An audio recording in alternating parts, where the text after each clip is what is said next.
Hey everyone, this is my Game Engine 1 final project. The first thing I'll show you is that I've created a management system to create game objects.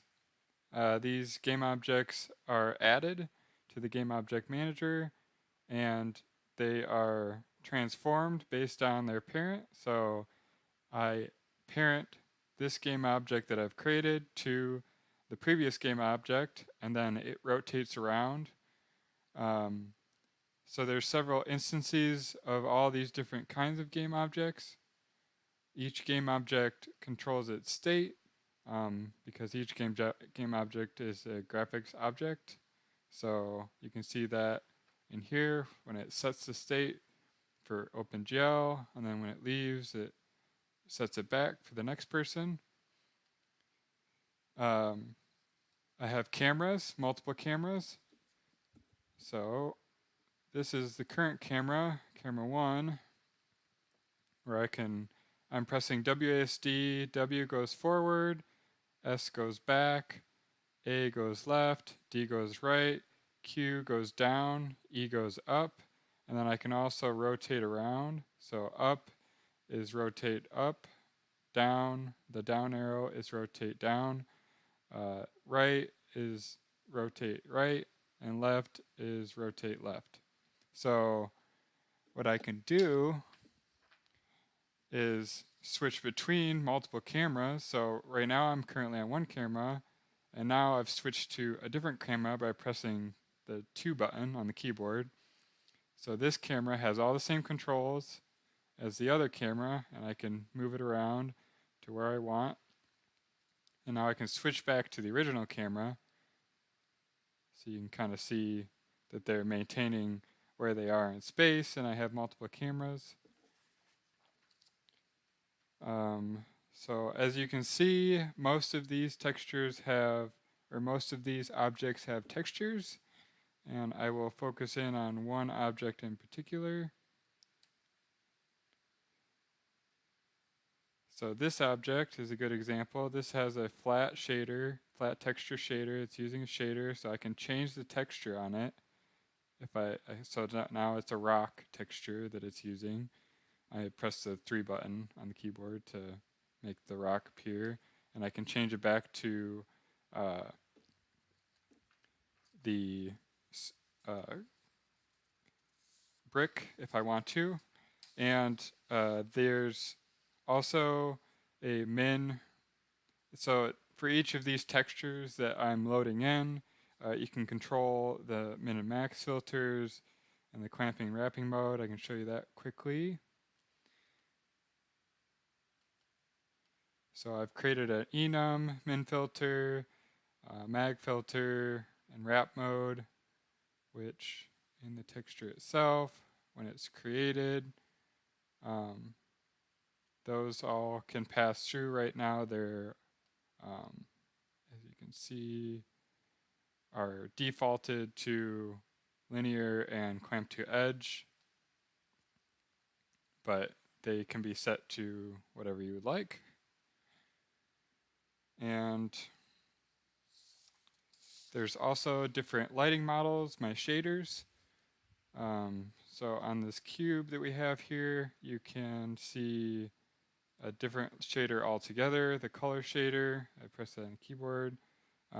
Go back to our textured shader. And then you also have a lighting shader, which takes into account lighting and applies it to the texture.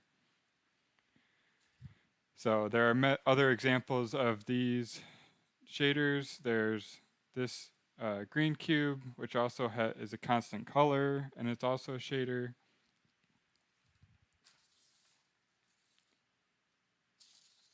So as you can see, there are 4 different, I'll stop following this guy. So there's 4 different types of game objects in my scene. There are the cubes, there's the cylinders, which look like, weird triangles, but I think technically they're a cylinder. And there's the pyramids and diamonds. The cylinders, really, I made that myself, and it's just simpler than a cylinder. It has a similar format, it's just less faces. So yeah, I showed off that there's different locations. So the way these objects are all moving, I can show you that, is when I made them, I'm parenting them, and when they update, they'll take into consideration where they were according to their parent, and they'll maintain their position, so they just keep rotating around in the scene. So let's see, what else can I show you? So I showed you that I'm moving the camera around. I have different lighting attributes. I can show you that I draw the objects with VBOs. I can show you what the files look like. So the graphics, sorry, model, cube. So in the cube model, wrong file, it loads in VAO and creates the VBO, and it does a similar process for the cylinder. I still have the code in the cylinder that created the file, my quick hack to create it before it was existed. So also uses VBO. So the texture and models are separate, as you saw from the square.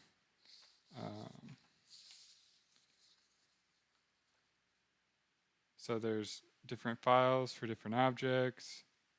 I have 4 or 5 different shading modes, the color position, wireframe. As you can see, those random ones that look see-through.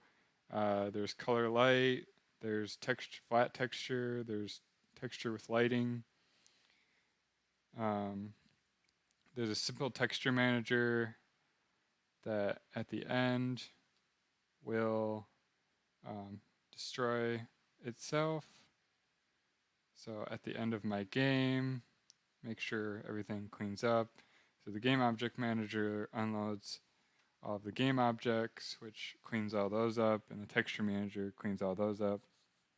And a big differentiation I did was the cameras. I made game objects with the intent that I would be able to parent them to game objects, and then the cameras would inherit the transformations of the game objects, making it really easy to create something like a car running along or driving along, and I would just have to parent the camera to it, and I have a camera view inside the car, and there's no work. That's why a lot of these, I don't have like crazy transformations for a lot of these. I'm just parenting them and setting their own rotation, and it just works. So I showed you that I can transition between cameras. I still can. And I need to show you that I can delete. So as you can see, I can delete them. So I deleted everything in my scene, and everything cleans itself up. And that's my final project. I hope you enjoyed it. Thank you.